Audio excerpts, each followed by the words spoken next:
안녕하세요. 저는 이효정입니다. 다시 만나서 반갑습니다. 오늘 여러분과 함께 읽어볼 간증문은 아들이 병에 걸린 후입니다. 주인공은 아들이 신증후군 판정을 받게 되면서 큰 괴로움에 빠집니다. 그리고 본문 이행을 통해 하나님의 복을 얻어 아들의 병세가 나아지기를 바랍니다.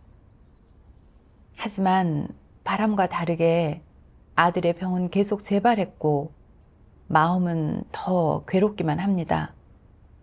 그랬던 그는 하나님의 말씀을 먹고 마심으로 자신에 대해 어떤 면을 알게 됐을까요?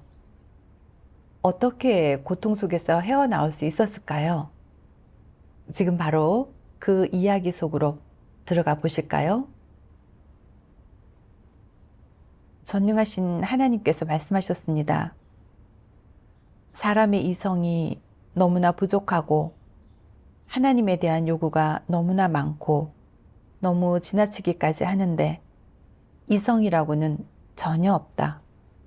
사람은 늘 하나님에게 이렇게 저렇게 해달라고 요구하지만 하나님에게 완전히 순종하고 경배하지 못하며 오히려 자신의 기호에 따라 무리한 요구를 한다.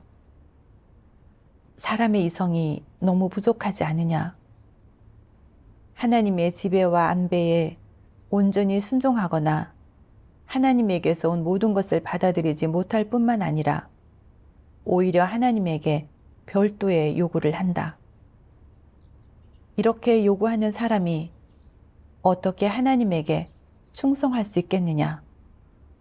어떻게 하나님의 안배에 순종할 수 있겠느냐? 또 어떻게 하나님을 사랑할 수 있겠느냐? 사람은 모두 하나님에게 어떻게 사랑해 달라고, 어떻게 관용을 베풀어 달라고, 어떻게 보살피고 보호해 달라고, 어떻게 관심을 기울이고 돌봐 달라고 요구한다. 하지만 어떻게 하나님을 사랑하고, 어떻게 하나님을 생각하고, 어떻게 하나님을 배려하고 만족해 하고, 어떻게 해야 마음속에 하나님의 지위가 생기는지, 어떻게 하나님을 경배해야 하는지를 자기 자신에게 요구하는 사람은 아무도 없다. 전에 이 말씀을 볼 때는 저한테 맞춰보지 않았어요. 저는 하나님께서 말씀하시는 건 떡으로 배를 불리려는 자들인데 그런 자들이 덮어놓고 하나님께 은혜와 복을 달라고 요구한다고 생각했어요. 근데 저는 하나님의 말씀을 많이 먹고 마시고 나서 저는 피조물이니 마땅히 피조물의 자리에 서야 하고 하나님이 복을 주시든 주시지 않든 순탄한 상황이든 역경이든 하나님의 주제와 안배에 순종해야 한다는 걸 알게 됐고 그렇게 하겠다는 마음까지 있으니까 저는 하나님께 순종할 수 있는 사람이고 하나님께 별다른 요구가 없는 사람이라고 생각했어요. 근데 아들이 아프면서 제 진짜 분량과 폐기된 실제 모습을 보게 됐어요. 2015년 9월이었어요. 애가 할머니 집에 다녀왔는데 어머니는 애가 살이 좀 쪘다고 하시더라고요. 근데 보니까 눈꺼풀이 조금 부어 있는 게 아무리 봐도 이상한 거예요. 그래서 애 옷을 벗겨봤는데 다리가 퉁퉁 부어 있는 데다가 반들반들하기까지 하더라고요. 그래서 눌러봤더니 움푹 들어가서는 정상 사람처럼 바로 회복이 안 되는 거예요. 순간 어르신들이 하던 얘기가 생각났어요. 남자는 하체, 여자는 얼굴이라는 말이 있는데 남자는 다리가 부으면 심한 병에 걸렸다는 의미였거든요. 저는 애가 분명 안 좋은 병에 걸렸을 거라는 불길한 예감이 들었어요. 다음날 바로 애를 데리고 큰 도시 병원에 갔는데 신증후군 같다고 했어요. 신증후군에 걸리면 단백질이 많이 배설되고 크레아티닌 수치도 많이 올라가 사람이 점점 허약해질 거고, 심하면 요독증으로 넘어갈 거라고 했어요. 중의학에서는 신장은 타고난 기운의 근본이라고 말하는데, 신장에 문제가 생기면 아이의 건강은 큰 문제가 되고, 그게 치료가 안 되면 애는 다른 애들처럼 정상적으로 학교도 못 갈 거고, 나중에 결혼하는 것도 문제가 되겠다 싶었어요. 그러니까 걱정이 되는 거예요. 애가 겨우 14살이라 아직 살 날도 많은데 벌써부터 병마에 시달려야 한다니 말이에요. 저 어린 나이에 이걸 어떻게 감당할 수 있겠나 싶어 애가 저렇게 아프게 놔둘 게 아니라 집 팔고 땅을 팔아서라도 고쳐줘야겠다고 다짐했어요. 병원에서 애 진단 결과를 초조하게 기다리면서 계속 기도드렸어요. 기도할 때 전날이 바로 제가 소그룹 예배 모임을 섬기기로 했던 날인 게 기억났어요. 순간 제가 본분을 지체하게 됐다는 생각에 가책이 밀려왔어요. 애 병을 치료한다고 소그룹 예배 모임 섬기는 일에 지장을 줘서는 안 된다는 생각을 했죠. 병원에는 아내가 있으니까 전 집으로 돌아가서 소그룹 예배 모임을 섬기면서 출근도 했어요. 그 후에 애 진단 결과가 나왔는데 신증후군 판정을 받았어요. 정말 청천벽력 같은 소리였어요. 제발 그것만은 아니길 바랐는데 확실해진 거잖아요. 이러면 애는 앞으로 제대로 학교도 못 다니고 병원 신세를 져야 하는데 저 어린 나이에 이걸 어떻게 감당하나 싶었어요. 생각할수록 눈물이 나더라고요. 한동안은 정말 마음이 무거웠고 저도 모르게 이런 생각이 들더라고요. 나는 하나님의 사역을 받아들인 뒤로 하나님께 육에 관해서 간구해 본 적이 없는데 이번에 하나님께서 은총을 베풀어 아이가 낫게 해주시면 참 좋겠다는 생각이요. 저는 하나님께 애의 병을 낫게 해달라고 기도하고 싶은 마음이 컸지만 하나님께서 말세하시는 사역은 심판과 형벌, 실형과 연단의 사역이자 사람의 폐괴 성품을 정결케 하는 사역인 걸 알고 그런 기도는 하나님 뜻에 부합하지 않는다는 걸 아니까 못 하겠더라고요. 근데 애 병을 생각하면 마음 한쪽 구석에는 하나님께서 저의 순종을 봐서라도 애가 그 고통을 겪지 않도록 은혜를 베풀어 주셨으면 좋겠다는 바람이 있었어요. 근데 아무리 바라고 바라도 애 상태는 호전되지 않았어요. 표면적으로는 제가 본분 이행을 지체한 게 없었지만 마음은 너무나 무거웠어요. 그 고통에서 헤어나려고 최대한 기도를 많이 하면서 찾고 구하고 말씀을 많이 먹고 마셨어요. 전능하신 하나님 말씀. 너는 하나님을 믿은 뒤 평안만 얻고자 한다. 자식에게 병이 없고 남편에게 좋은 직업이 있고 아들이 좋은 배우자를 찾고 딸이 좋은 남자와 결혼하고 너의 우마가 밭가리를 잘하고 한 해의 농사가 잘 되길 바란다. 내가 추구하는 것들은 이런 것들이다.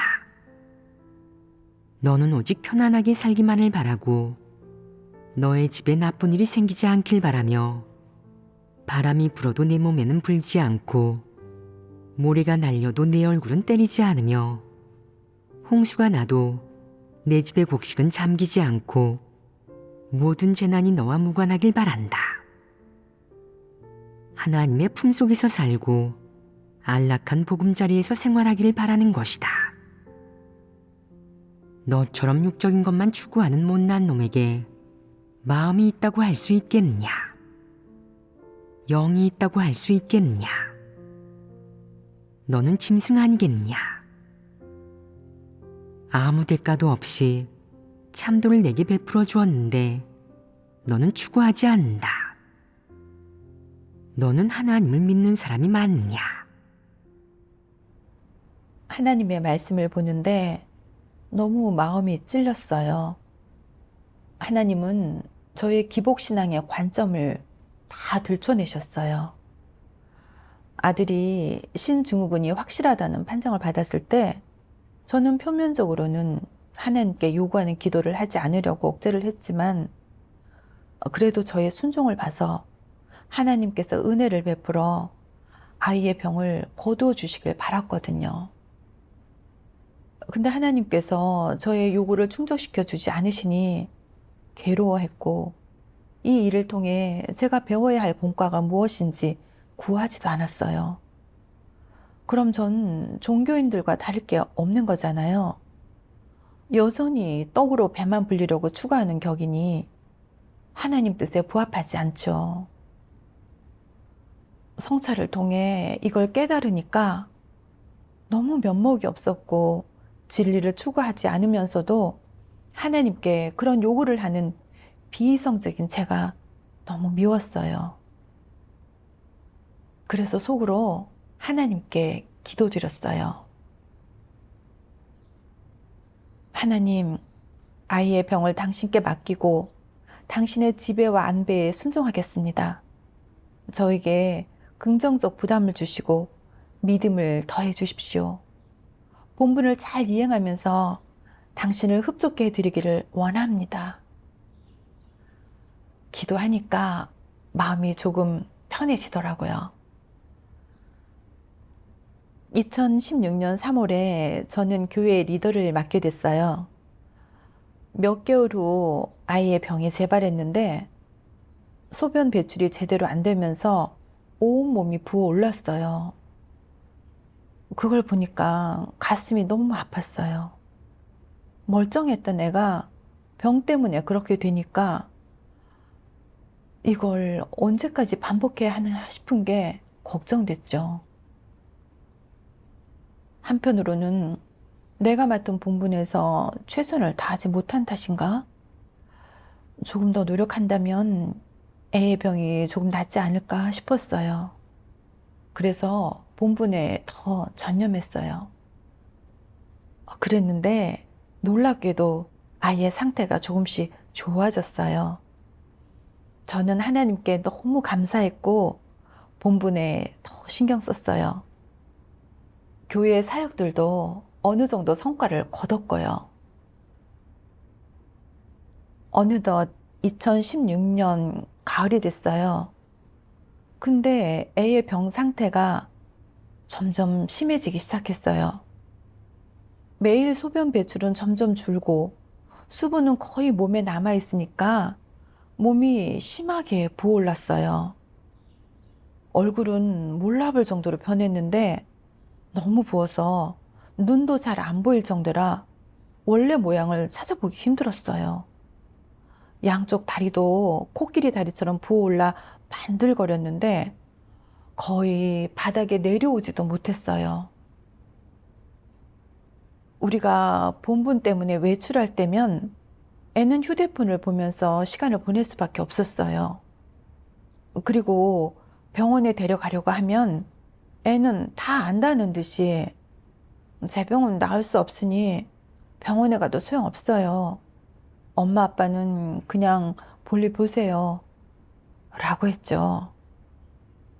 저는 아들 대신 아프고 싶은 마음이 굴뚝 같았지만 어찌할 도리가 없으니까 저도 모르게 하나님에 대한 불평이 생기는 거예요. 하나님, 저는 욥도 아니고 베드로도 아니기 때문에 그분들 정도의 분량이 없습니다. 더구나 지금까지 저는 본분을 멈춘 적이 없는데 애의 병은 왜 낫지 않습니까? 지금 당장 호전되지는 않더라도 더 심해지지는 않았으면 좋겠습니다. 근데 곰곰이 생각하다가 제가 하나님을 공의롭지 못하다고 불평하고 있다는 걸 인지했어요. 그래서 불안한 마음에 얼른 기도했죠. 하나님, 제가 이렇게 불평해서는 안 되는 걸 압니다. 근데 정말 겪어나가기가 쉽지 않습니다. 여기서 어떤 공과를 배워야 할지도 모르겠고요. 이 일에서 저를 이끌어 주십시오. 기도하고 나서 하나님의 이 말씀을 봤어요. 전능하신 하나님 말씀. 공의는 공평하고 합리적인 것이 아니다. 하나를 둘로 나누는 것, 고생한 만큼 분배하는 것, 일한 만큼 돈을 주는 것, 노력한 만큼 얻는 것. 이것은 공의가 아니라 그저 공평하고 합리적인 것이다. 하나님의 공의 성품에 대해 알 수 있는 사람은 많지 않다. 가령 욥이 하나님을 증거한 후에 하나님이 그를 멸했다면 이것은 공의일까? 사실 이건 역시 공의이다. 어째서 그것을 공의라고 하겠느냐? 공의에 대해 사람은 어떻게 생각할까? 어떤 일이 사람의 관념에 부합한다면 하나님은 공의롭다고 말하기가 매우 쉬울 것이다. 하지만 어떤 일이 자신의 관념에 부합하지 않고 이해가 되지 않는다면 하나님을 공의롭다고 말하는 것은 쉽지 않을 것이다. 만약 그때 하나님이 욥을 멸했다면 사람은 하나님이 공의롭다고 하지 않았을 것이다. 사실 사람이 폐괴되었든 안 되었든, 사람의 폐괴가 깊든 그렇지 않든 하나님이 사람을 멸할 때 사람에게 그 이유를 명확히 밝혀야 하느냐? 무슨 근거로 사람을 멸하는지 설명해야 하느냐? 하나님이 그가 정한 규칙을 사람에게 얘기할 필요가 있느냐? 필요 없다. 폐괴된 사람, 하나님을 대적하는 사람은 하나님의 눈에 아무런 가치도 없다. 하나님이 어떻게 처리하든 다 합당하고 다 하나님의 안배다. 하나님이 내가 눈에 거슬려 넌 증거를 다했으니 쓸모없어졌다며 널 멸한다면 이것은 하나님의 공의이냐 아니냐? 이건 역시 공의다. 지금은 내가 사실상 알기 어렵겠지만 이치는 이해해야 한다. 너희가 말해봐라. 하나님이 사탄을 멸하는 것은 하나님의 공의이냐 아니냐? 공의입니다. 사탄을 남겨둔다면 뭐라 말하기 힘들 것이다. 하나님의 본질은 공의이다. 하나님이 하는 일을 사람은 이해하기 어렵지만 하나님이 하는 것은 모두 공의롭다. 다만 사람이 알지 못할 뿐이다.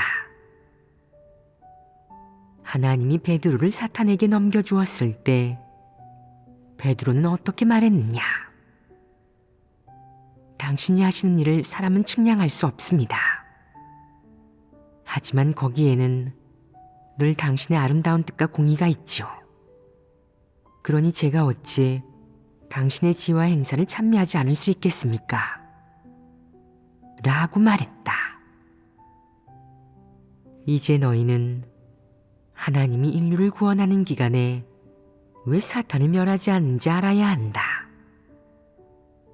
그것은 인류로 하여금 사탄이 어떻게 사람을 폐괴시키는지, 사람을 어느 정도까지 폐괴시켰는지, 하나님은 어떻게 인류를 정결케 하고 구원하는지 분명히 알게 하기 위함이다. 마지막에 사람이 진리를 깨닫고 사탄의 추악한 몰골을 똑똑히 보고 사람을 폐괴시키는 사탄의 극악무도함을 알게 되면 하나님은 그때 사탄을 멸함으로써 하나님의 공의를 보여줄 것이다. 언제 사탄을 멸할지, 거기에는 하나님의 성품과 지혜가 들어있다. 하나님이 행하는 모든 일은 다 공의롭다. 그것을 깨닫지 못할지라도 마음대로 판단해서는 안 된다. 사람이 불합리하다고 생각하거나 관념을 가진 일에 있어 하나님은 공의롭지 않다고 말한다면 그것은 가장 비이성적인 태도이다. 하나님의 말씀을 보면서 깨달았어요. 하나님의 공의로운 성품은 제가 생각한 것처럼 공평하고 합리적이거나 하나를 둘로 나누는 걸 말하는 게 아니었어요. 사람이 본분을 어느 정도 이행하면 하나님께서 응당 은혜를 베푸셔야 하고, 본분에서 대가를 많이 지불하면 하나님께서 더 크게 복을 주셔야 한다는 건 다 세상적인 거래성 관점일 뿐 전혀 진리에 부합하지 않는 거죠.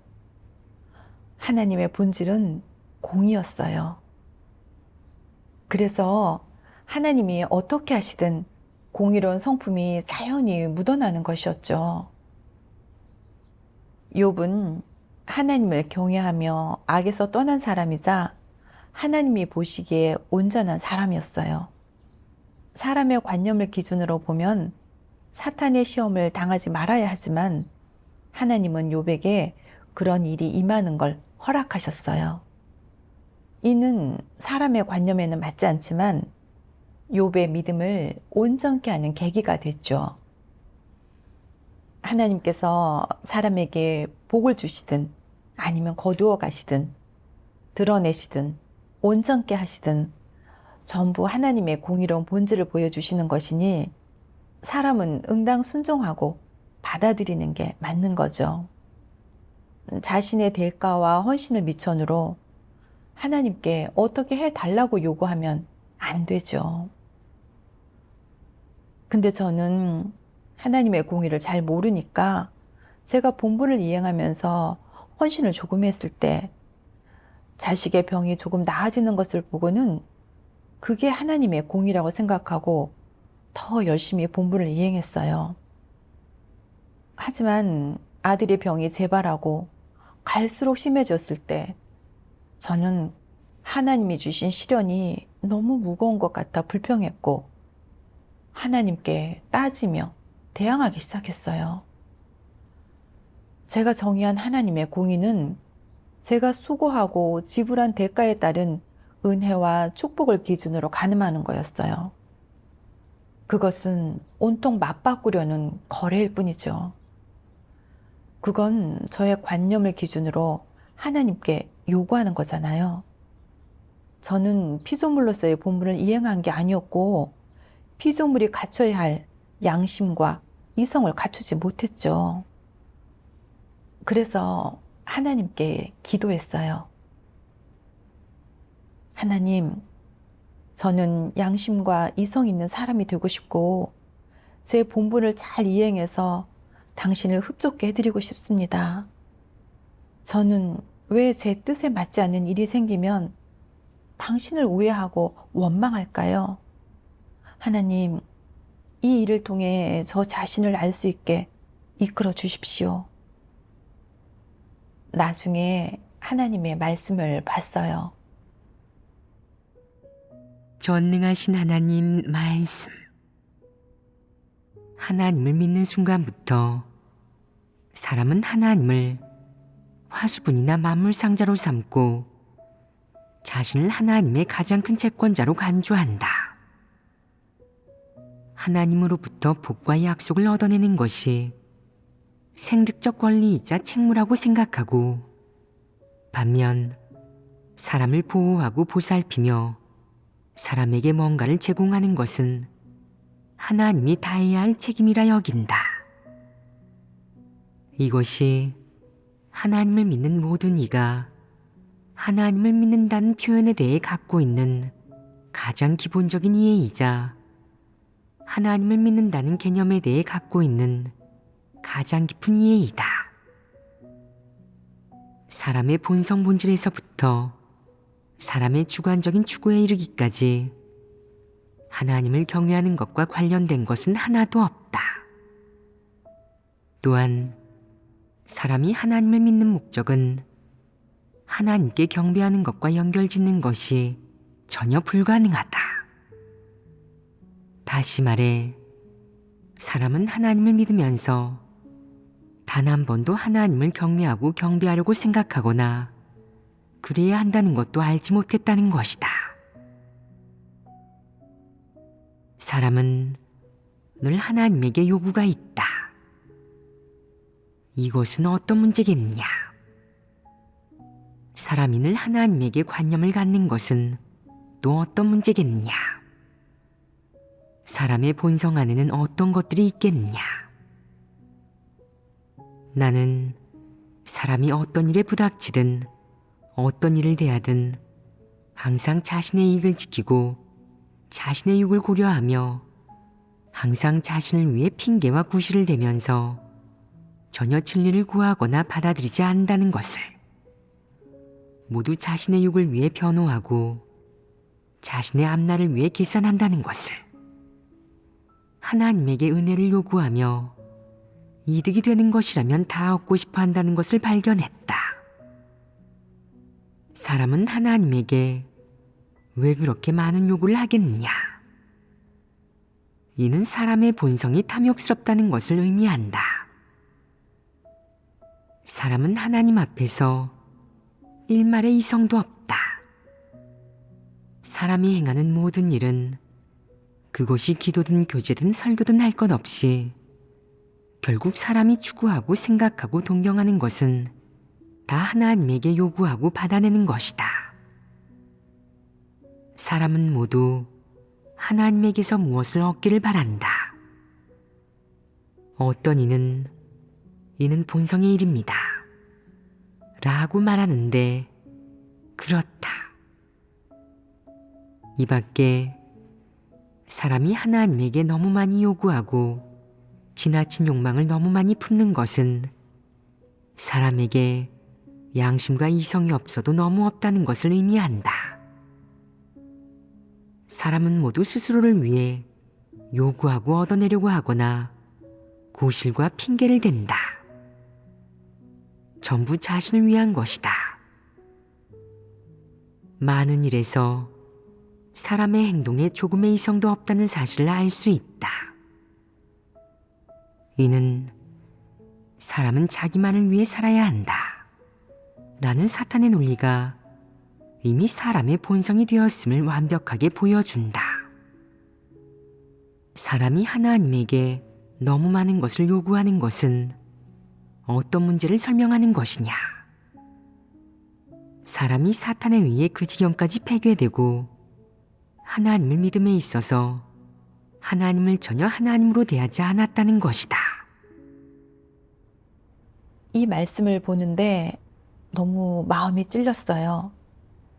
하나님께서 폭로하신 게 바로 저였어요. 전 저를 하나님의 채권자로 간주하면서 하나님을 창조주로 대하지 않고 있었어요. 예수님을 믿었을 때를 생각해 보면 하나님의 은총과 축복을 받은 뒤에는 하나님의 사랑은 모든 것을 넘어서니까 어떤 어려움이 있을 때 하나님께 기도하기만 하면 하나님은 반드시 들어주실 거라고 생각했어요. 전능하신 하나님의 말세 사역을 받아들인 뒤에는 하나님의 말씀을 보면서 하나님은 창조주이시니 사람은 비이성적으로 하나님께 은총과 축복을 토색해서는 안 된다는 걸 알게 됐어요. 하지만 제 내면의 복을 바라는 관점은 바뀌지 않았던 거예요. 애가 아프게 됐을 때 초반에 애 병을 하나님께 맡기고 나서 아이의 상태가 조금 좋아지니까 하나님은 여전히 사람을 보살펴 주시는 분이라고 생각하면서 제가 제 본분을 굳게 지키면 하나님은 저의 희생을 봐서라도 아이의 병 상태가 호전되게 해 주실 거라고 생각했죠. 그런 속셈에 지배되어 저는 본분에 정말 열정적으로 임했어요. 하지만 아이의 병 상태가 갈수록 심해져 제가 헌신한 것에 비해 원하는 결과를 보지 못하게 되자 저는 하나님을 원망했어요. 마치 제가 본분을 조금 이행하고 대가를 조금 지불하면 공로가 있으니까 하나님과 따질 자격이라도 있는 것처럼 말이에요.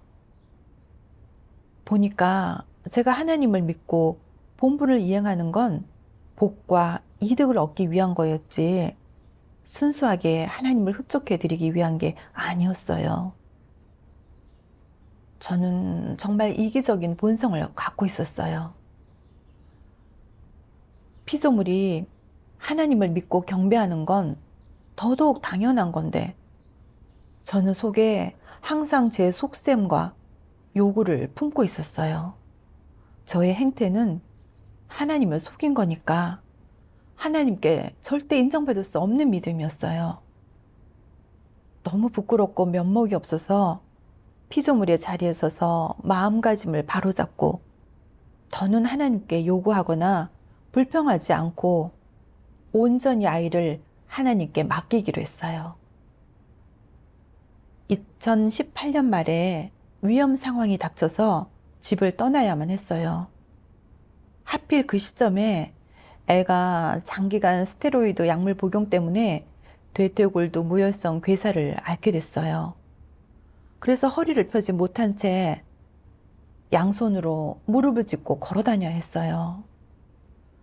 물론 아내가 아이를 챙겨주고 있고 제가 집에서 크게 도움이 되는 게 없다는 건 알고 있었지만 애가 그렇게 아픈 상황에 놓이니까 너무 괴로운 거예요.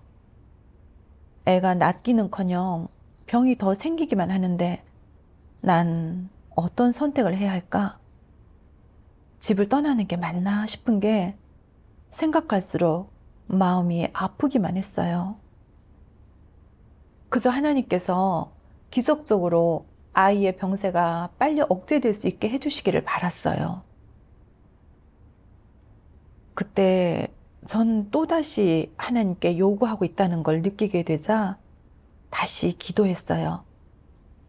피조물의 위치에 서서 이런 상황에서도 순종할 수 있게 해달라고요. 기도한 후에 간단하게 짐을 싸서 집을 나섰죠. 집을 떠나서도 한동안은 계속 애 생각이나 본분을 이행하는 데 조금은 지장이 갔어요. 그래서 계속 기도하면서 하나님의 말씀을 먹고 마셨는데 그때 이 말씀을 보게 됐어요.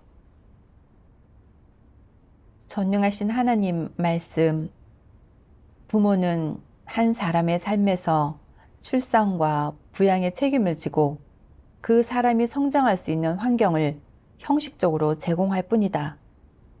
모든 사람의 운명은 오직 창조주의 정하심과 관련이 있다. 사람의 미래는 운명으로 정해져 있으며 그 누구도 좌지우지할 수 없다. 부모조차 자식의 운명을 바꿀 수 없다. 운명에 관한 한 모든 사람은 독립적이고 각자의 운명을 가지고 있다. 따라서 부모는 자식의 운명을 막을 수도 없고 자식이 현생에서 맡은 역할을 해내는데 힘을 보태줄 수도 없다. 즉, 어떤 가정에서 태어나고 어떤 환경에서 성장할지 이는 현생의 사명을 완수하기 위한 전제 조건일 뿐 그것이 운명을 결정할 수 없고 어떤 운명 속에서 사명을 완수하게 될지도 결정할 수 없는 것이다.